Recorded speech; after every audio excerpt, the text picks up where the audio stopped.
What do you do when you're cornered by the kind of power that can erase a person without a second thought? Not just fired, erased. This wasn't a disgruntled customer at a normal restaurant. This was a king in a bespoke suit, holding court in a temple of gastronomy, and his wrath was a force of nature.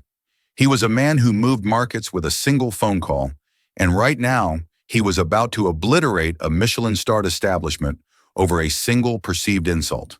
The man is already on his feet, his security detail moving with the deadly quiet of circling predators. For the restaurant's general manager, a man used to placating senators and celebrities. This is the end of a career. But then the waitress, a ghost in a black apron, does the unthinkable. She doesn't apologize, she doesn't cower, she speaks, not in English but in a language ancient and profound, with an accent so specific, so tied to a time and a place. It strikes the billionaire like a physical blow, freezing him in his tracks. This isn't a story about a lucky break. It's about a secret buried for decades, a connection between the dust of the Arabian desert and the concrete canyons of New York City, and how a single sentence whispered in a moment of desperation can change the course of empires. The Air in Aura, a restaurant perched 70 floors above Central Park, was usually rarefied, tasting of money and exclusivity. Tonight it tasted of fear. The source of the disturbance was Tariq al-Sadiq, a man whose name was a whisper in the halls of finance and a roar in the world of global logistics and energy.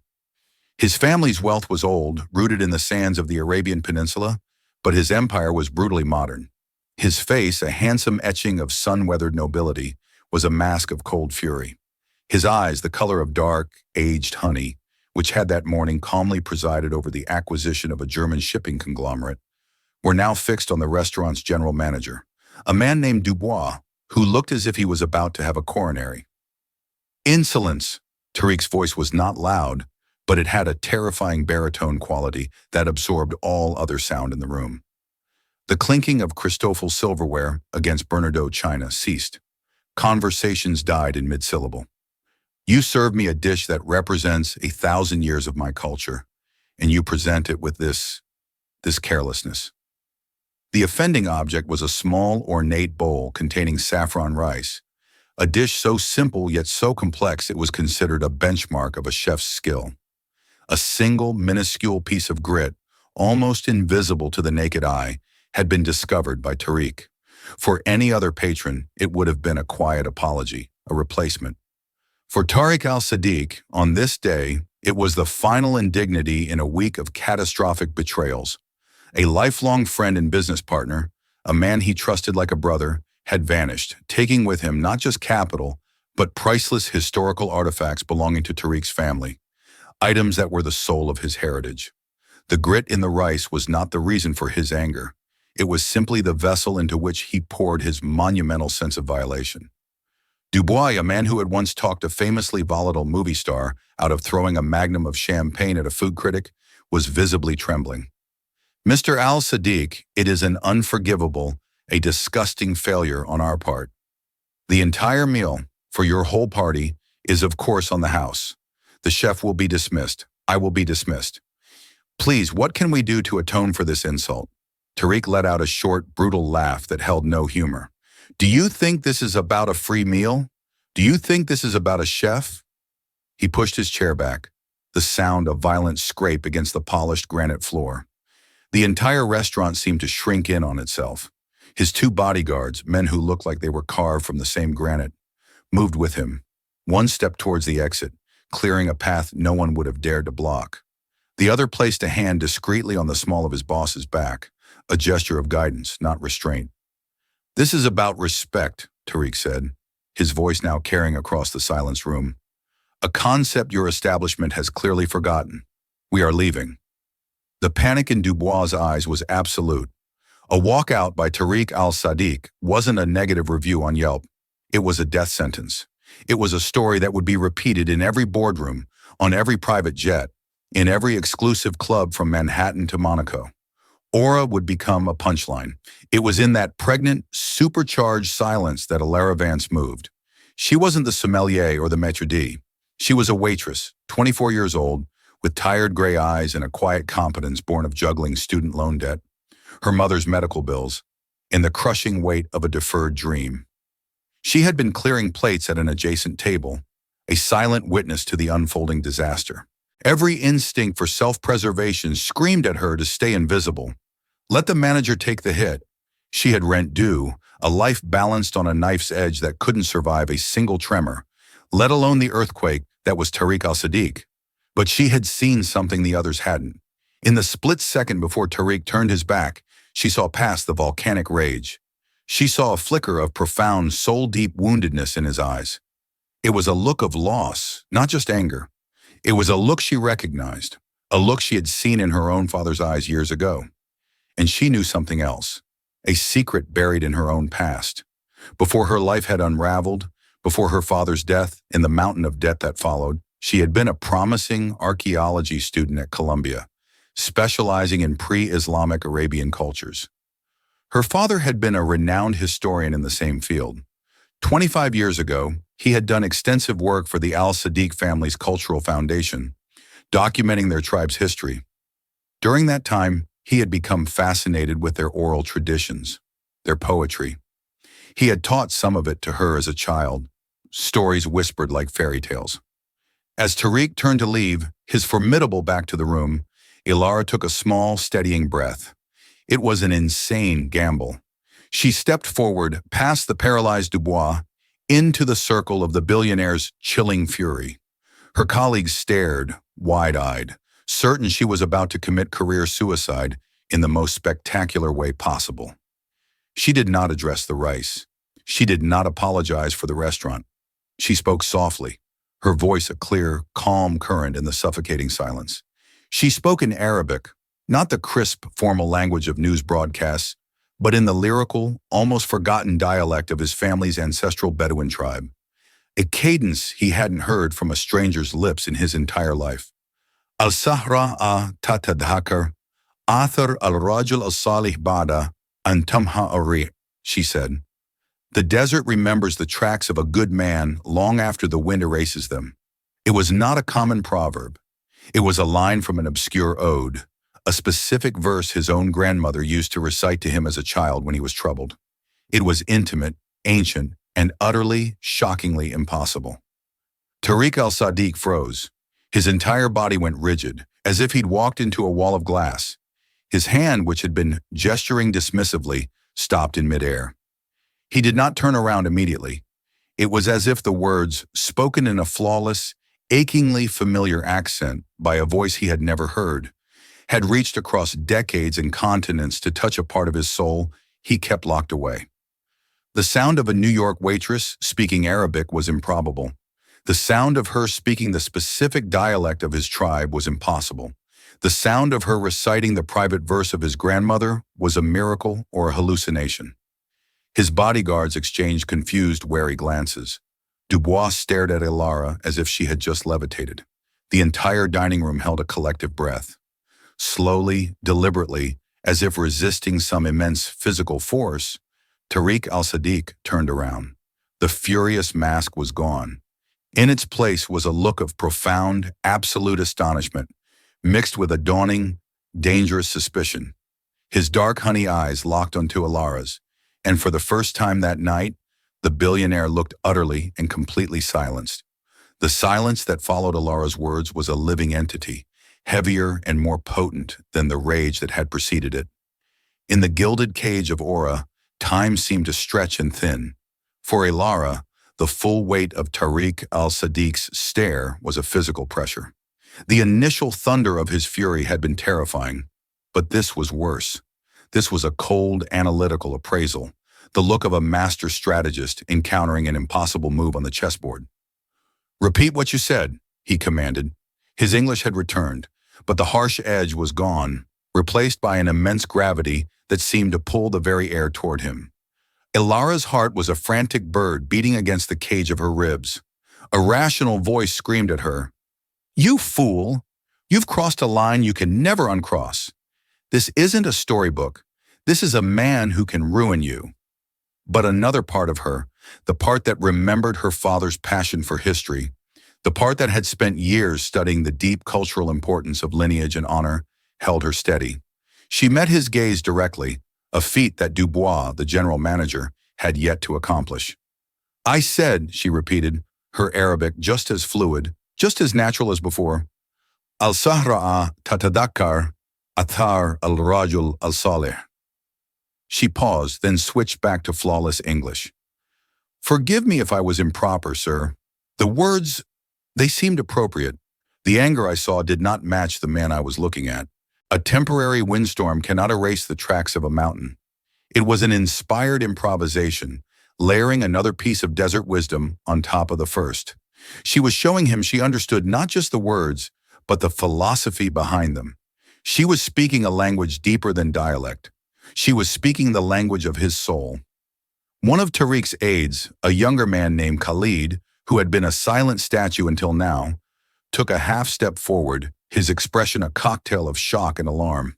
Sir, Tariq raised a single commanding hand, silencing him without a glance. He took a step closer to Ilara, his 6'3" frame eclipsing her completely, forcing Dubois to shrink even further into the plush carpet. Where did a waitress in New York City learn the private words of my grandmother? He asked, his voice low and intense. This was no longer a question. It was an interrogation. My father was a historian, sir. Dr. Alistair Vance, Ilara answered simply. 25 years ago, he worked for your family's foundation, documenting the history of the Al-Sadiq tribe. The name hung in the air. Tariq's expression shifted again, a flicker of distant memory in his eyes. He had been a young man then, away at university in Cambridge, but he remembered the name, the quiet, brilliant English academic who had spent 2 years living among his people, earning their trust, a man his grandfather had respected immensely. He was no longer looking at a waitress. He was looking at a relic from a past he had thought was sealed, a connection to a time before his life became a fortress of steel and glass. The carefully constructed walls he maintained between his global business empire and his deeply personal heritage had just been breached by a young woman in a stained apron. He studied her for another long moment. He saw the faint smudges of exhaustion under her eyes, the determined set of her jaw. She wasn't fawning or intimidated. In a world populated by sycophants and supplicants, her quiet, direct dignity was as startling as her accent. He made a decision. It was swift, unconventional, and entirely characteristic of the man who had built his empire on trusting his gut. He turned to the still gaping Dubois. The insult is forgotten, but my evening here is finished. He then looked at his entourage. Khalid, you and the security team wait for me in the car. I wish to speak with this young lady, alone. Khalid's professional composure finally cracked. Sir, is that wise? An order like that was unprecedented. Tariq al-Sadiq did not hold private, unscheduled meetings with restaurant staff. It is what I have decided, Tariq stated. The finality in his tone was absolute. His team, ever professional, melted away. The bodyguards were the last to leave, their eyes lingering on Ilara for a fraction of a second, as if trying to assess a threat they could not possibly comprehend. Soon the alcove at the coveted corner table was occupied by only 2 people, the billionaire magnate and the waitress who had dared to speak his family's secrets. The rest of the restaurant staff, under a sharp glare from a profoundly confused Dubois, began to cautiously resume their duties, though the pretense of normalcy was a fragile, transparent lie. Tariq gestured to the chair opposite his. Please, sit. Ilara hesitated. Sir, I'm on duty. You are not, he said, his voice leaving no room for debate. For the next 10 minutes, you are my guest. Feeling as though she had stepped into an alternate reality, Ilara sat down at the table she had only ever approached to serve. She smoothed her apron over her knees, her hands trembling slightly. Your name? He asked. Ilara Vance. Ilara Vance, he repeated, as if testing the weight of the name. And your father was Alistair Vance. He passed away, I assume? 5 years ago, sir. And you're a waitress? There was no judgment in his voice, only a genuine, probing curiosity. He was trying to reconcile the image of the brilliant academic he vaguely remembered with the daughter now serving him water. I was studying, sir, at Columbia. Archaeology, like my father. she confessed, the words tasting like ash. But he left debts. My mother's health isn't good. Sometimes life requires a different path. He nodded slowly, a piece of the puzzle clicking into place. He leaned forward, his voice dropping lower, creating a bubble of intimacy in the cavernous room. Today, I was betrayed. A man I considered a brother, an Englishman named Julian Croft, a curator for the British Museum, has stolen from me. Not money, something far more valuable. He was overseeing the loan of several significant artifacts from my family's private collection for a new exhibit. Priceless pieces of our history. This morning I discovered that the exhibit was a sham. The artifacts are gone, replaced with forgeries. Croft is in the win. Ilara listened, her heart aching with a surprising pang of empathy.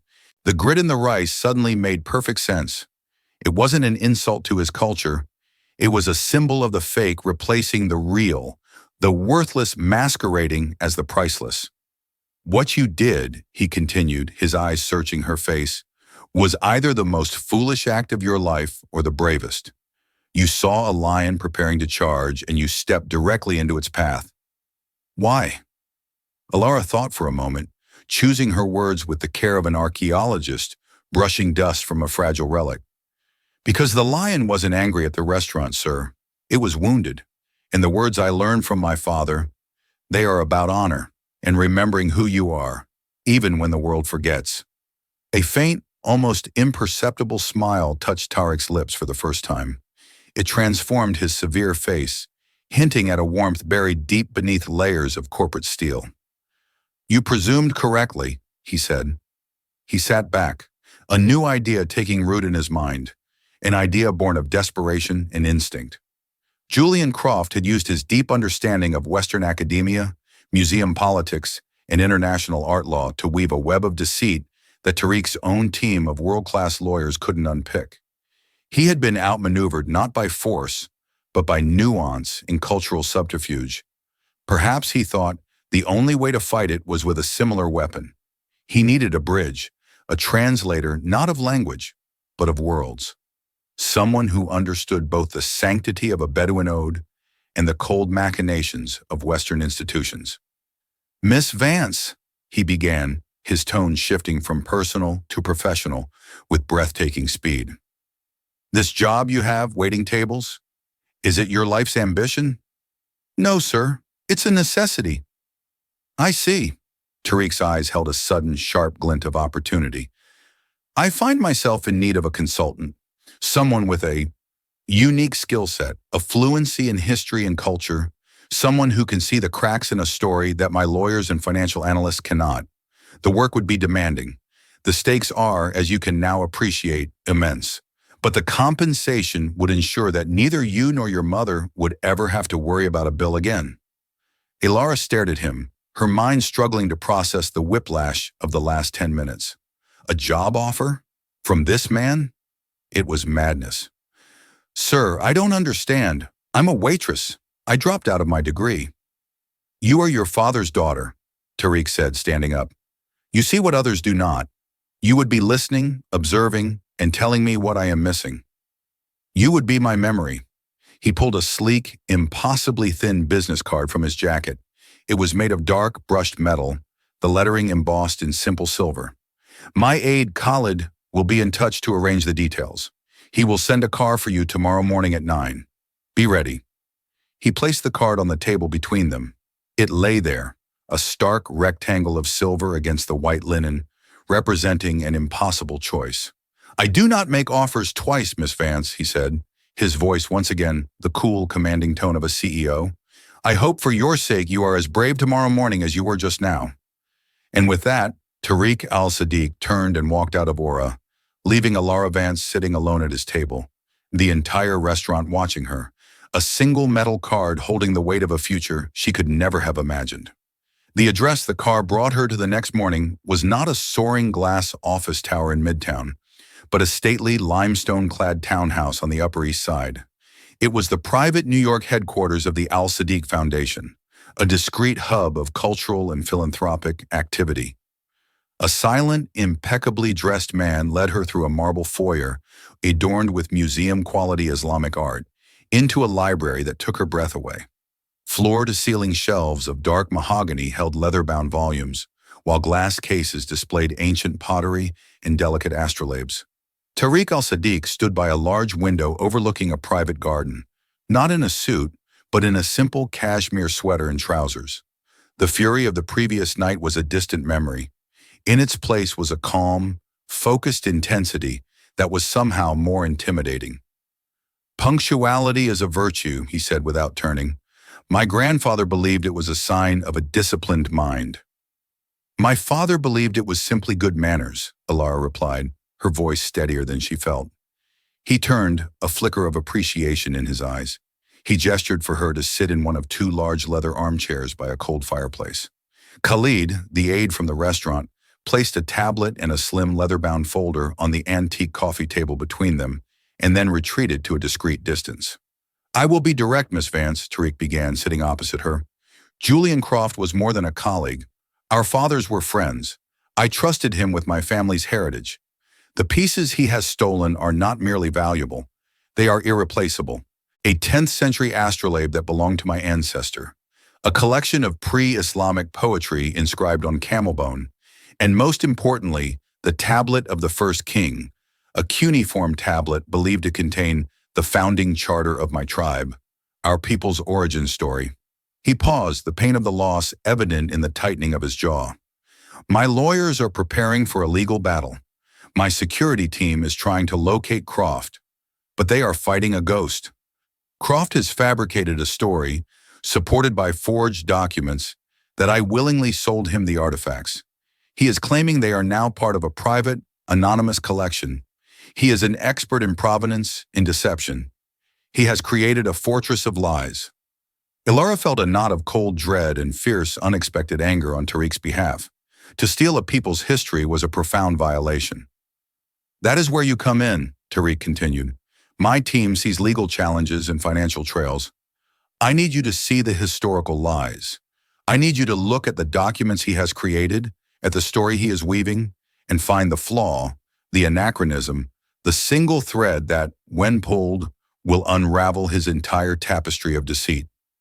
"Sir, I am not a qualified expert," Ilara said, the weight of the responsibility settling on her. "I never even finished my degree." "You are Alistair Vance's daughter, and you knew the words of my grandmother," he countered firmly. "That is a qualification no university can bestow. This is a non-disclosure agreement." He gestured to the folder. "Sign it, and everything we have is yours to examine. Your salary will be $500,000 for 1 year, with all living and medical expenses for you and your mother covered. If you succeed in helping me recover the artifacts, a bonus of $5 million will be placed in a trust for you." Ilara's mind reeled. The numbers were astronomical, life-shattering. It was a golden key that would unlock her from the prison of debt and worry she had lived in for 5 years. But the pressure was immense. She looked down at her hands that had been chapped and sore from carrying trays just 12 hours earlier. She thought of her mother's weary face, of the stack of unpaid bills on their kitchen table. She thought of her father's study, filled with books and maps, a world of passion and discovery she had been forced to abandon. This was a chance, however insane, to reclaim a piece of that world. With a hand that trembled only slightly, she picked up the pen and signed the NDA. "Where do I begin?" "You begin," Tariq said, a hint of satisfaction in his voice, "with Julian Croft's masterpiece of a forgery, the new provenance report for the tablet of the first king." Khalid handed her the tablet. With a deep breath, Ilara opened the file. The screen glowed with high-resolution images of the ancient clay tablet, its surface covered in the wedge-shaped marks of cuneiform. Beside it was a meticulously detailed document, dozens of pages long, filled with academic jargon, chemical analysis of the clay, and a complex, winding history of the artifact's supposed journey through various collections. For the first hour, she was overwhelmed. It was dense, professional, and seemingly impenetrable. The legal team had found no flaws. The art experts Tariq consulted had been hesitant, unable to definitively prove it was a forgery without examining the original artifact, which was missing. But Ilara wasn't just reading the document, she was reading Julian Croft. She was trying to think like him, to see the story he was trying to tell. She slowly scrolled through the chemical analysis section, a list of mineral percentages from the clay. Then she stopped. Her eyes narrowed. Something was nagging at her, a memory from a long-forgotten lecture at Columbia. "Is there a geological survey map of the region where the tablet was allegedly found?" she asked, her voice quiet. Tariq raised an eyebrow, surprised by the specific request. He spoke quietly into his phone. A few minutes later, Khalid projected a detailed topographical and geological map onto a large screen on the library wall. Ilara stood and walked to the screen, tracing the supposed find site with her finger. She cross-referenced it with the mineral percentages listed in Croft's report. "There," she whispered, her finger tapping a specific mineral. "Limonite. Croft's analysis says the clay contains trace amounts of limonite." She turned to face Tariq. "According to this geological survey, and every text I ever read on the region, the clay beds in that specific wadi are famously devoid of iron oxides like limonite. There is none, not even trace amounts. To find it in the clay of the tablet would be like finding a penguin in the Sahara." A deep silence filled the library. Tariq and Khalid stared at her, then at the map, then back at her. It was a tiny detail, a single data point in a sea of information. His own multi-million-dollar team of experts had missed it. It was a mistake an arrogant man would make, a detail too obscure for anyone but a specialist to notice. It was the first pulled thread. Tariq stared at Ilara, not as a waitress, not as the daughter of an old acquaintance, but as the weapon he had been searching for. A slow, dangerous smile spread across his face. "It seems, Miss Vance," he said, his voice a low hum of triumph, "that your education is far from incomplete. Now let's go hunting." The library in the townhouse became Ilara's world. Days blurred into nights, fueled by endless cups of strong coffee and a rediscovered passion that burned away her exhaustion.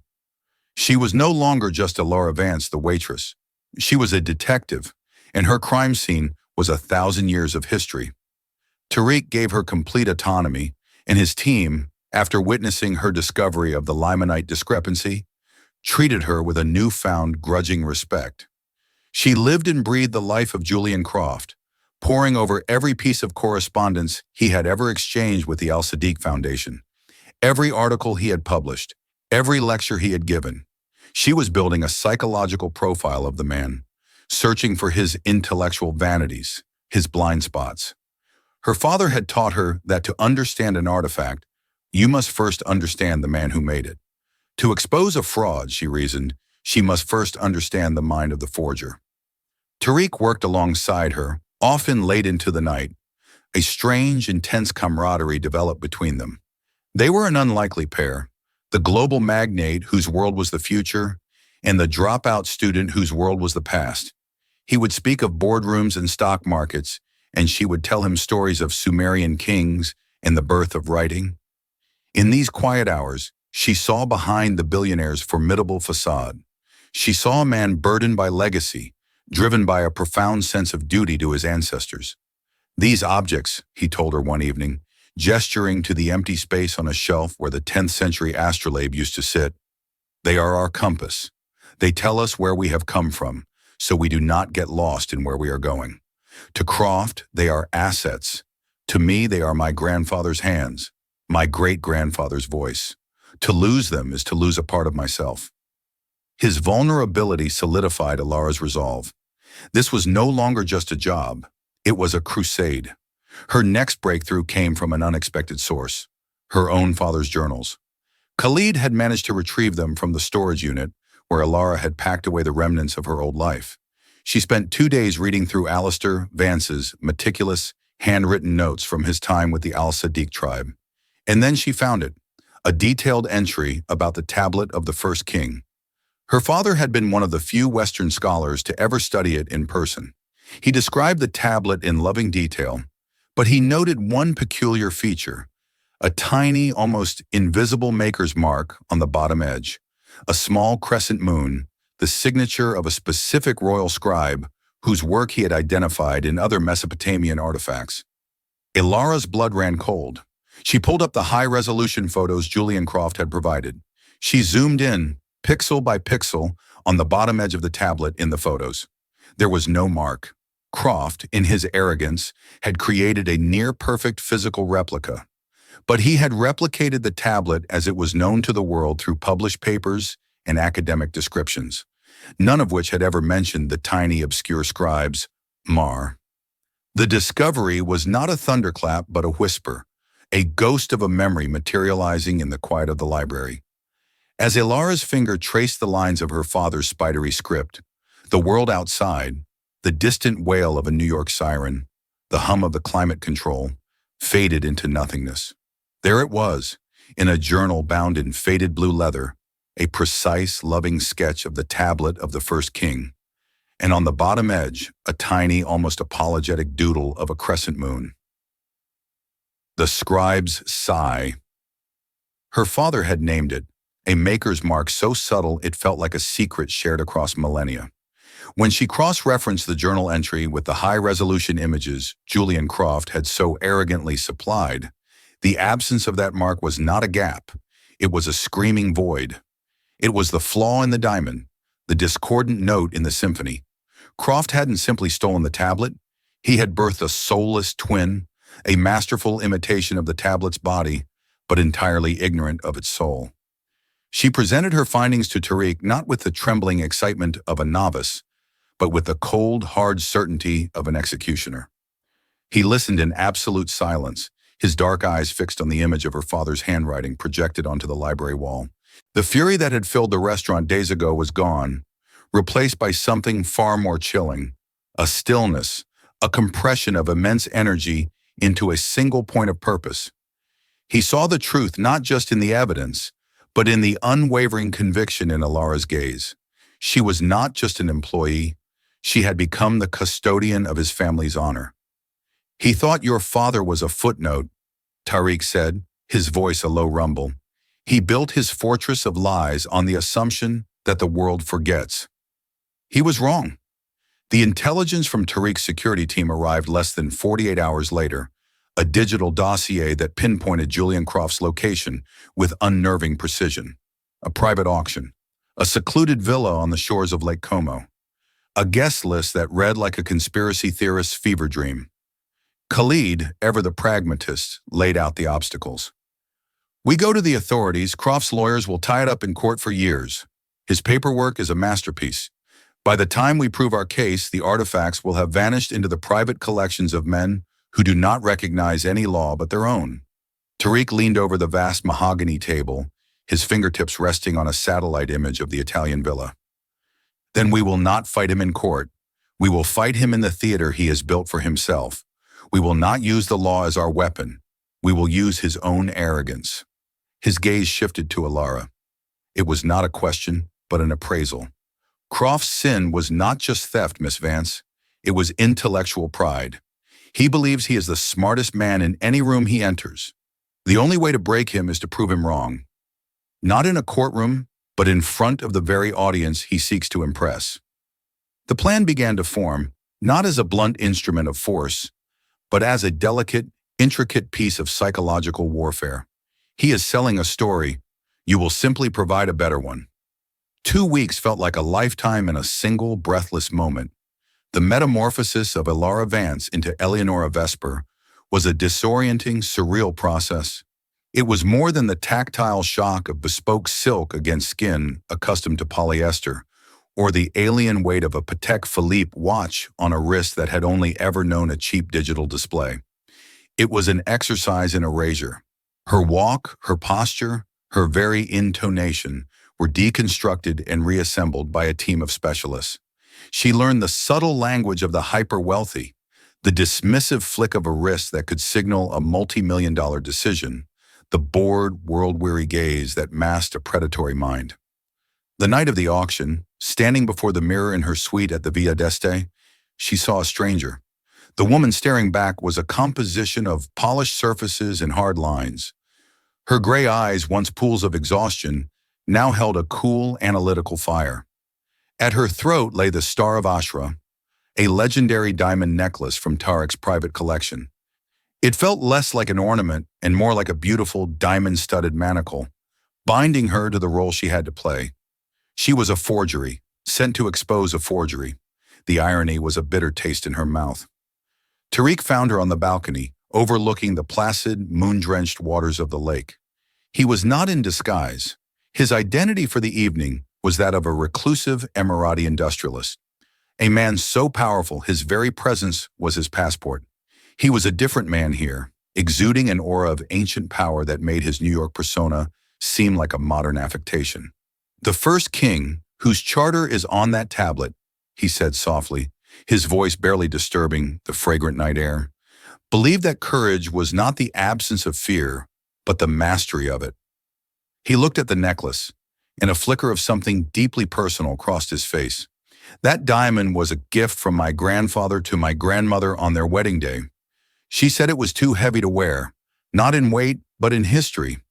She felt it was wearing her. Do you feel that?" "I feel," Alara confessed, her voice a near whisper, "like I am about to fall from a great height." "You will not fall," Tariq assured her, his gaze steady and absolute. "You are not impersonating someone else, Alara. You are simply showing him a part of yourself that you had forgotten existed. The scholar, the historian, the daughter of Alistair Vance. That woman is more real than anyone in that room. Remember that." The auction was a symphony of calculated avarice.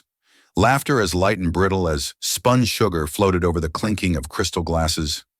Julian Croft moved through the throng like a high priest in a temple of his own design, radiating charm and erudition. When he greeted Eleonora Vesper, his eyes swept over her with the practiced appraisal of a connoisseur examining a piece of art. He saw the gown, the watch, the diamond. He saw the price tag, not the person. "A distinct pleasure, Ms. Vesper," he murmured, his smile a work of practiced perfection. "It is a rare thing to encounter a new collector with such refined taste." "The pleasure is mine, Dr. Croft," Alara replied, her voice an octave lower, smoother than she thought possible. She met his gaze and held it a fraction of a second too long, an old trick one of the coaches had taught her, a subtle assertion of dominance. "I am here for the history, not the investment. I'm told tonight's centerpiece rewrites it." "My dear lady," Croft purred, his vanity stroked, "it does not rewrite history. It is history." The auction began. The camel-bone poetry and the astrolabe were sold for fortunes, the bidding paddles rising and falling in a silent, deadly dance. Alara, guided by a tiny, flesh-colored earpiece through which Tariq's voice was a calm, steady presence, made several audacious but ultimately unsuccessful bids, cementing her identity as a serious, if mercurial, player. Then the tablet of the first king was unveiled. It sat on a bed of black velvet, illuminated by a single dramatic spotlight. The wedge-shaped indentations seemed to drink the light, ancient and profound. A collective sigh of reverence passed through the room. "The foundation of a kingdom," Croft announced, his voice trembling with theatrical passion. "A direct link to the dawn of civilization. We shall begin the bidding at 50 million euros. The numbers climbed with dizzying speed. 80 million, 85, 90. The air crackled with tension. "Now, Alara," Tariq's voice whispered in her ear. "Not with thunder, with a question." Alara raised her hand, not with a paddle, but with a single elegant finger. 120 million, she said, her voice cutting through the charged atmosphere like a shard of ice. A wave of shock rippled through the room. All other bidders fell silent, their ambition suddenly dwarfed. Croft's face was a mask of pure triumph. He had his headline, his record-breaking sale. 120 million euros to the exquisite Miss Vesper, he declared, his voice booming. "The bid is provisional," Alara stated, rising slowly to her feet. The room turned to face her. The spotlight seemed to find her, catching the fire in the Star of Ashra. "My client is, shall we say, eccentric, a true scholar. Before finalizing such a monumental acquisition, he has a point of clarification, a small academic curiosity he hopes the eminent Dr. Croft can address." Croft's smile became a fixed, brittle thing. "By all means." My client's particular obsession is scribal traditions of the late Uruk period, Ilara began, her tone conversational, as if they were in a university seminar. He has published extensively, under a pseudonym of course, on the Guild of the Scribe Lugal Zog C. He has often remarked that the Guild's traditions were so rigid, their reverence for their masters so profound, that they would replicate his signature mark, a small crescent moon on the tablet's lower edge, on all their official works as a sign of fealty. He finds it fascinating that this tablet, supposedly the master's crowning achievement, is the only known example that deviates from that sacred tradition. He wonders, why? The silence that followed was absolute. It was a silence filled not with awe, but with dawning, lethal suspicion. The faces of the bidders, once flushed with competitive desire, were now pale masks of confusion, their eyes darting from Ilara to Croft. Croft's carefully constructed world was fracturing. This was not an accusation. It was a trap made of esoteric knowledge. He couldn't see the bars. He could only feel them closing in. A single bead of sweat traced a path through the expensive powder on his temple. "That is a highly speculative theory," he stammered, the smooth charm evaporating from his voice. "I am not familiar with that particular monograph. It sounds apocryphal." "Oh, it is entirely apocryphal," Ilara agreed, her voice turning from silk to steel. "My client, you see, has not published any such thing. There was no such scribal guild tradition." She took a step forward, her shadow falling across the velvet pedestal. "But there was a scribe, and he did have a mark, a personal signature. Not a guild tradition, a small, humble crescent moon, a fact known perhaps to only one other Western scholar, a man who documented it in his private journals nearly 3 decades ago. A man named Alistair Vance." The name landed in the center of the room like a grenade. Julian Croft's face collapsed. The blood drained from it, leaving behind a waxy gray pallor. He stared at Ilara, but he no longer saw Eleonora Vesper. He saw the face of a ghost, the daughter of the man whose quiet, meticulous work he had dismissed. And in that moment, he understood he was not merely caught. He was annihilated. His legacy, his reputation, his entire life's work, all of it had been undone by a single, forgotten detail. As if on cue, the grand terrace door swung open. It was Tariq. He stood silhouetted against the indigo sky, flanked not by police but by 2 of his own security and a small, severe-looking woman who was the chief legal counsel for the Al-Sadiq Foundation. There was no need for a dramatic arrest. The battle had already been won. "Julian," Tariq said, his voice quiet yet carrying the weight of an empire, "I believe this evening's entertainment is concluded. You and I have a great deal to discuss regarding the logistics of returning my property." In the chaotic aftermath, as fortunes were unraveled and reputations imploded, Ilara slipped back onto the balcony. She unclasped the Star of Ashra, its weight vanishing from her neck. The cold diamonds felt inert in her palm. The performance was over. She was left standing in the silence, the echo of Eleonora Vesper fading within her. She was not that woman, but she was no longer the waitress from Aura either. She was a confluence of both, a new alloy forged in the crucible of the last 2 weeks. Tariq joined her moments later. They stood for a long time without speaking, watching the lights of the small towns twinkle across the dark water. "My grandmother was right," he said finally. "It is a heavy thing to wear." "It's not the history that's heavy," Ilara replied, looking at the gems in her hand. "It's the price, not the monetary value, but the cost of creating something so beautiful. The pressure, the time. I understand that now." The return to New York was not a return to her old life, but an arrival into a new one she had yet to define. The money, a sum that still felt abstract and unreal, was transferred to her account, but it felt like a secondary consequence, an epilogue to the real story. The true prize was the reclamation of her own future. One crisp autumn afternoon, she met Tariq not in the limestone townhouse, but in a small, dusty office in the archives of Columbia University's history department. He had arranged for her not only to be re-enrolled, but to be granted a research fellowship under the foundation's sponsorship. He did not offer her a directorship. He offered her something far more profound. "The foundation is creating a new initiative," he began, leaning against a towering shelf of forgotten doctoral theses. A small, agile team. We won't be battling villains in Italian villas. We will be working with museums, governments, and private collectors to digitize and repatriate artifacts through diplomacy and scholarship, not confrontation. We will be building bridges, not burning them. It will be slow, patient work. It will be your father's work, but on a global scale. It will need a lead researcher, someone to guide its conscience to ensure its mission remains pure. He looked at her, and his usual commanding presence was replaced by a quiet, profound respect. The position is not a reward, Ilara. It is a responsibility.